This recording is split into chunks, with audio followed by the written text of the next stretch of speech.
Hey there! Today we're going to look at how to change a Facebook page name. So let's get started.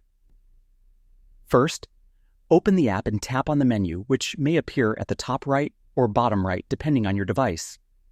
Then, tap the down arrow next to your name to view profiles and pages. Select your page by tapping on Switch.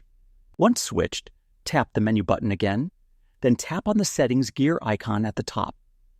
Use the search bar and type Name. From the results, select Name, and your current page name will appear. Tap on it to start editing. Now type in the new name you want. For example, you can enter Football for Life 321.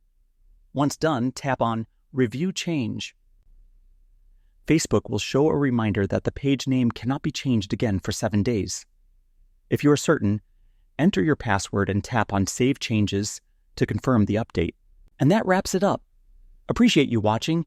See you in the next one.